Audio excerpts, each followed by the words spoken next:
요한복음 10장 1절부터 10절까지 말씀.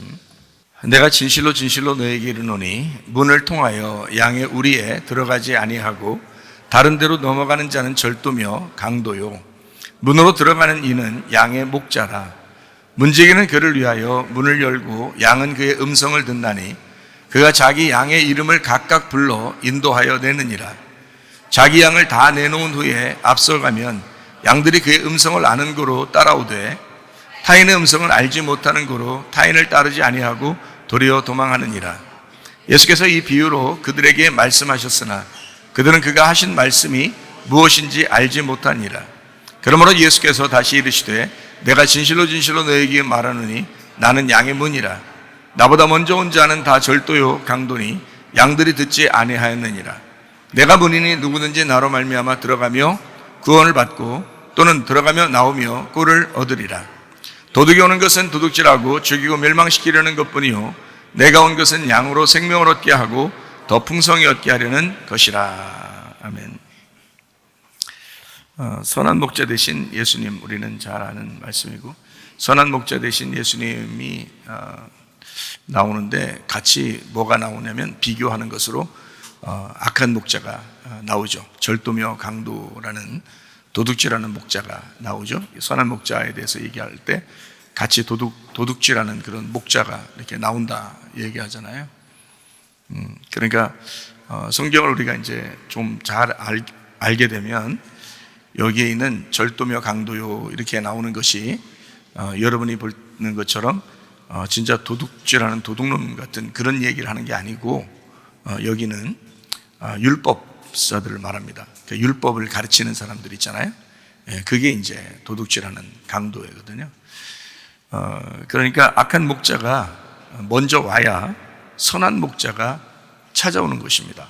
그러니까 악한 목자가 있는 그 안에서 선한 목자가 찾아온다 이렇게 되는 거죠.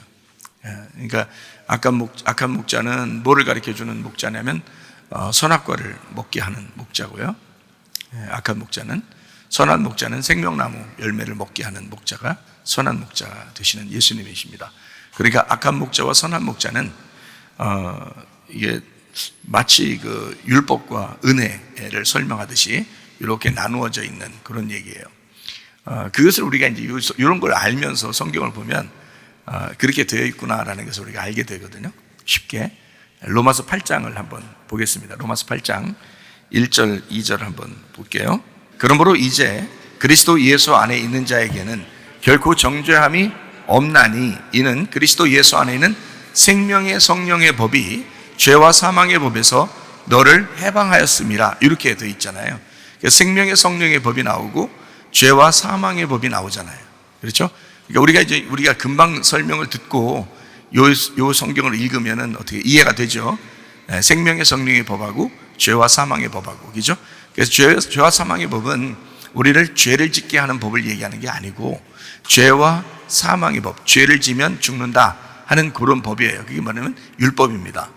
그러니까 율법에서 우리를 해방하셨다. 뭘로요? 생명의 성령의 법으로 해방하셨다. 요 얘기를 하는 거예요.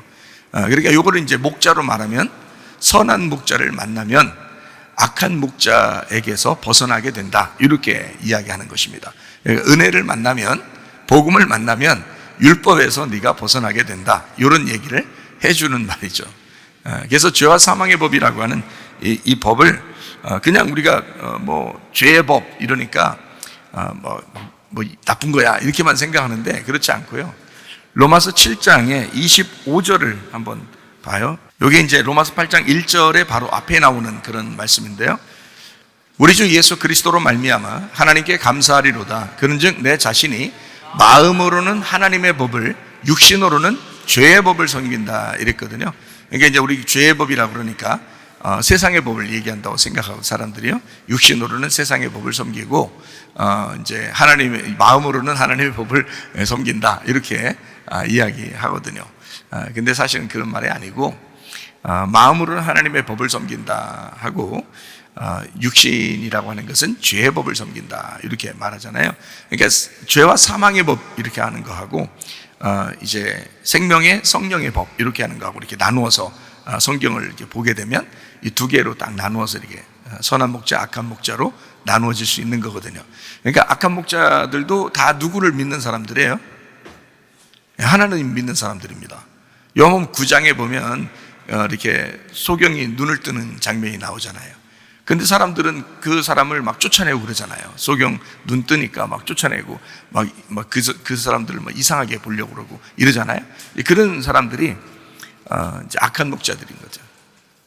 무슨 말인지 알겠죠? 근데 이제 그 악한 목자가 있는데 그 사람들도 하나님 믿는 사람들이에요. 근데 문제는 뭘로 믿냐면 율법으로 믿는 거예요.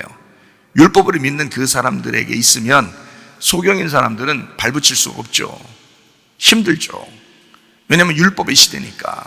그러니까 율법으로 딱 가둬 놓으니까 꼼짝을 못 하는 거예요. 그러니까 이 소경 같은 사람은 뭐 살아갈 수가 없는 거거든요. 그런 사람들에게 이제 선한 목자가 찾아오니까 그 사람을 해방시키는 거예요. 그러니까 죄와 사망의 법에서 너 죄지니까 죽는 거야 라고 하는 그런 법에서 딱 해방시켜 버리는 거예요. 생명의 법으로 해방시켜. 너도 구원받을 수 있어. 너도 눈을 뜰 수가 있어. 너도 하나님의 자녀가 될 수가 있어. 그러니까 뭐 이건 청천벽력 같은 놀라운 말이죠. 그 사람에게는. 그러나 이제 원래 기득권을 가지고 있던 사람들에게는 예수님이 막 밉겠죠. 자기들이 말한 걸 다 무시해버리니까. 자기들이 말한 거 반대로만 얘기하니까. 그렇죠? 복음이라는 게 그렇습니다. 율법하고 완전히 반대가 되는 거예요. 그래서 이 반대되는 내용을, 율법과 이 복음을 반대되는 내용을 설명하려고 죄와 사망의 법, 생명의 성령의 법 이렇게 나누어서 이야기한 것입니다. 그게 로마서 8장 2절의 말씀인 거예요. 이는 그리스도 예수 안에 있는 생명의 성령의 법이 죄와 사망의 법에서 너를 해방하였습니다. 그래서 바울 사도도 여전히 율법 가운데 있었던 사람이니까 자꾸 율법으로 돌아가려는 마음이 있겠어요, 없겠어요? 자꾸 있죠. 이 세상에 사는 동안에는 율법으로 자꾸 돌아가려고 하는 그런 마음이 생긴다고요. 여러분도 그렇잖아요. 교회 다니면서 그렇게 복음을 얘기하고 은혜를 얘기해도 아닐 거야. 뭔가 열심히 해야 하나님이 좋아할 거야. 이런 생각 한다고요. 그게 율법으로 돌아가는 거거든요. 그게 육신적인 생각이라고요. 이 세상에서 하나님 앞에 내가 어떻게 예배를 드려야, 어떻게 열심히 해야 하나님이 날 좋아하실 거야, 예배를 받아주실 거야 라는 그런 마음을 갖는 그 육신적인 생각들, 내가 하나님 앞에 쫓아가 봐야지 하는 그런 거. 근데 하나님은 그렇게 말하지 않죠. 내가 너를 만나러 갈 거야 라고 얘기하죠. 그게 예배다라고 하니까 완전히 반대되긴, 저는 그 복음에 대한 이야기는 율법과 반대가 되는 거거든요. 그래서 죄와 사망이라고 딱 해놓고 그 다음에 은혜, 복음을 생명의 성령의 법 이렇게 나누어서 이야기한 것입니다. 그러니까 우리는 생명의 성령의 법을 자꾸 들어서 그 복음을 깨닫게 되면은 율법은 저절로 완성이 되는 거예요. 근데 이 생명의 성령의 법을 잘 모르고 계속 이런 그 성경 말씀이라고 하면서 계속 성경을 가르쳐 주게 되면 자기도 모르게 그 율법에 매이게 됩니다. 그럼 죄와 사망의 법에 딱 매이게 되죠. 꼼짝 못 하는 거예요. 그렇게 해야 하나님 만날 줄 알고 하는 거죠. 열심히. 나중에 보면 막 실망하고 이런 사람들이 얼마나 많아요. 그렇지만 주님은 그런 분이 아니십니다. 성경의 이렇게 전체적인 요약을 우리가 알고서 성경을 보면 아주 쉬운데 뭐냐면 악한 목자가 먼저 오게 된다. 악한 목자가 먼저 오게 되는 것은 뭘 가르쳐 주려고 오는 것이냐? 율법으로 우리를 묶으려고 오는 것이다. 그런데 이 묶인 것을 예수님이 풀어주시려고 선한 목자가 오시는 거다. 이게 요한복음 10장의 내용입니다. 무슨 말인지 아시겠죠?